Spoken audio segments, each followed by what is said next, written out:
कुंडली में शनि ग्रह द्वारा निर्मित कुछ योग, यानी कि समझिए कि इसे मैं कई भागों में बना रहा हूँ।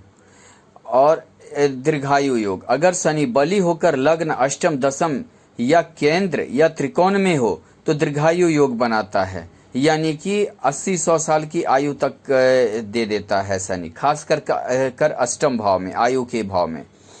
रवि योग, अगर सूर्य दसम भाव में स्थित हो और दसम में शनि के साथ तृतीय भाव में स्थित हो तो रवि योग का निर्माण होता है।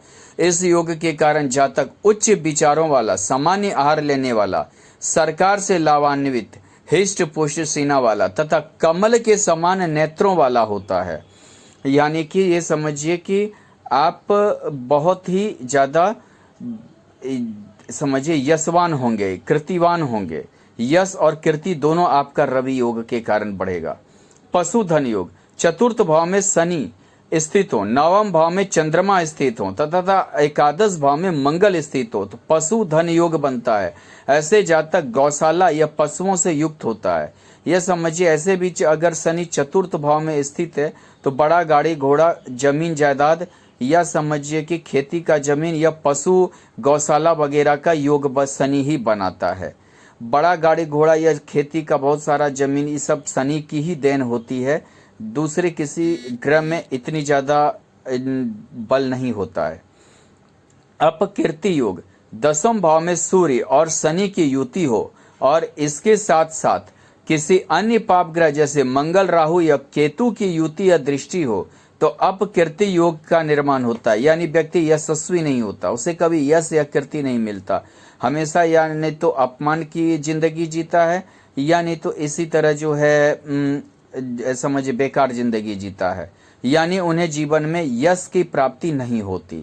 यानी समझिए अगर सूर्य बंधन योग या कारावास योग अगर कुंडली में लग्निश और षष्ठीश केंद्र में स्थित हो और उसके साथ शनि या राहु की युति हो तो कुंडली में बंधन योग या कारावास योग बनता है। ऐसे जातक को जरूर कारावास भोगनी पड़ती है। हालांकि द्वादश भाव भी कारावास का योग बनाता है और शनि और राहु इसके मुख्य ग्रह हैं जो कारावास की ओर ले जाते हैं, जेल, केस, मुकदमा का योगदान देता है हमारी जिंदगी में। अगर हम देखें तो धन योग, अगर शनि पंचम भाव में सौग्री हो और एकादश भाव में मंगल तथा बुध स्थित हो तो अपार धन योग बनता है, यानी महाधनी होता है। ऐसे भी पंचम भाव जुआ, लॉटरी, सट्टा, शेयर मार्केट का भाव है, यानी कि आपको अचानक से शनि यहाँ धन देगा, बहुत सारा धन देगा। और ये समझिए कि प्रारब्ध का हमें फल मिलता है।